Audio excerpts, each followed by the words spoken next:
नमस्ते, मेरा नाम है निखिल और मैं लेकर आया हूँ ललन टॉप का स्पेशल वीडियो शो तारीख। इसमें हम आपको कैलेंडर से उठाकर कहानियां सुनाएंगे, दुनिया के इतिहास को छानकर आपको बताएंगे उस रोज की तारीख से जुड़ी एक बड़ी घटना। इस शो में हम आपको भारत से जुड़ी घटनाएं ही नहीं, भारत के बाहर की दुनिया से जुड़ा इतिहास भी बताने वाले हैं, तो ट्यून्ड इन रहिए। आज तारीख है 2 दिसंबर और इस तारीख का संबंध एक बयान से है। इसे दिया था एक आतंकी संगठन ने। उसने इस स्टेटमेंट में 4 दिन पुराने एक हमले की जिम्मेदारी ली थी। पता है उस हमले का बदला इसी साल लिया गया है। ये बात है साल 2002 की, तारीख थी 28 नवंबर। केन्या के समंदर पर बसा शहर मोम्बासा, यहाँ एक होटल था, होटल पैराडाइज। इसके मालिक इजरायली नागरिक थे। इजराइल के बड़े सारे लोग छुट्टियां मनाने केन्या आते और इसी होटल में ठहरते। 28 नवंबर 2002 की सुबह भी आम सा दिन था। इजराइल के यात्रियों का एक जत्था होटल पहुंचा ही था, इतने में एक एसयूवी गेट पर आकर रुकी। सिक्योरिटी गार्ड ने गाड़ी रुकवाई और पूछताछ करने लगा, जैसे कि आमतौर पर होटल्स में होता ही है। इतने में एक आदमी उस एसयूवी से बाहर निकल के आया।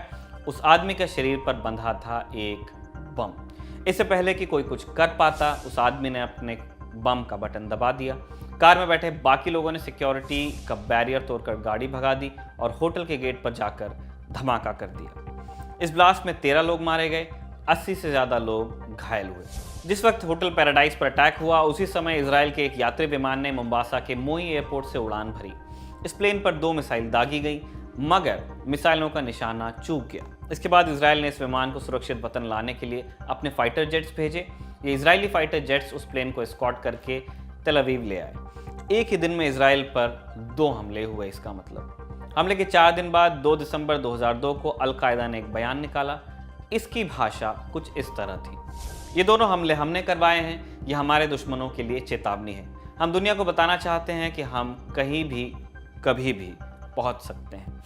इस हमले में अमेरिकी एंगल भी था। 1998 में अल-कायदा ने नायरोबी और तंजानिया स्थित अमेरिकी दूतावासों पर बम से हमला किया था।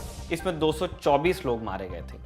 मोम्बासा पर हुआ हमला दोनों देशों के लिए एक वार्निंग थी। इससे निपटने के लिए दोनों देशों ने हाथ भी मिलाया।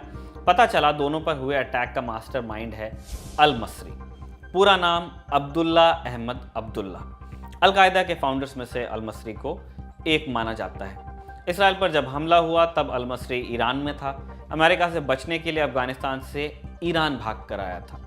यहाँ ईरान ने उसे कस्टडी में रखा हुआ था।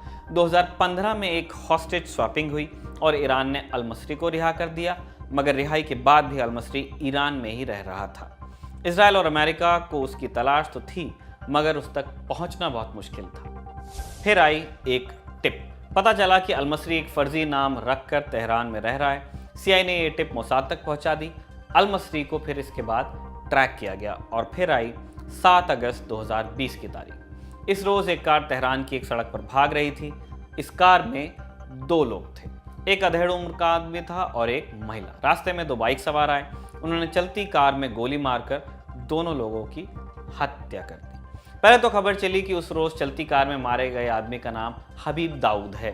उसे लेबनान का हिस्ट्री प्रोफेसर भी बता दिया गया, मगर फिर कुछ रोज बाद पता चला कि वो मारा गया आदमी असल में अल-मसरी था। कार में अल-मसरी के साथ मारी गई महिला उसकी बेटी मरियम थी, जिसकी शादी ओसामा बिन लादेन के बेटे अबू हमजा से हुई थी। कहते हैं कि जिन 2 बाइक सवारों ने अल-मसरी और मरियम को मारा वो मोसाद के एजेंट्स थे। इतने बरस बाद ही सही उन्होंने अपने नागरिकों की मौत का बदला ले लिया। इजराइल वैसे भी इस तरह सालों साल बाद रिवेंज ऑपरेशन करने के लिए बड़ा कुख्यात रहा है। आज की तारीख में बस इतना ही। देखते रहिए दी ललन टॉप। इस तारीख को लिखा है हमारी दोस्त स्वाति ने और कैमरे के पीछे हैं हमारे दोस्त अमितेश।